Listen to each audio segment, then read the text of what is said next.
What's up guys, kembali lagi dengan Beta Papa Dilan. Di episode kali ini Beta akan share tentang hidup dalam misi. Tentunya katong familiar dengan Abanat Agung yang Tuhan kasih buat kita di dalam Matius 28 ayat 19 sampai 20. Isinya demikian. Pergilah, jadikanlah semua bangsa muridku dan baptislah dan ajarlah mereka. Nah, mungkin terkadang kita lupa dengan misi yang satu ini teman-teman.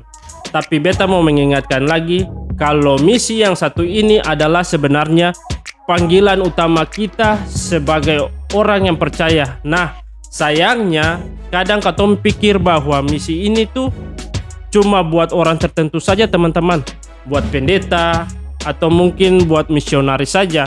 Padahal firman Tuhan jelas mengatakan bahwa semua ini berlaku pada semua orang yang percaya teman-teman.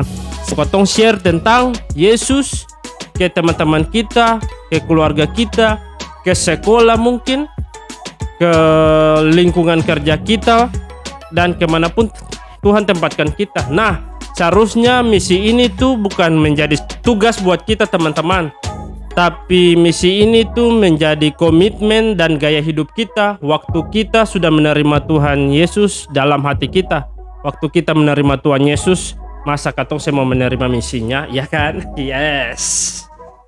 Beta akan share 3 hal untuk katong menjalani misi ini. Oke? Langsung saja yang pertama. Yang pertama adalah doa.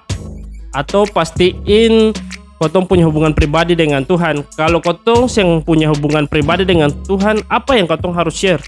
Kedua, baca Alkitab dan praktekin.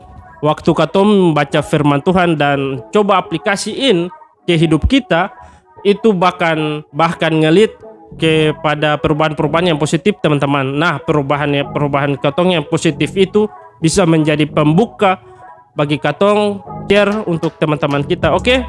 Yang ketiga, praktek.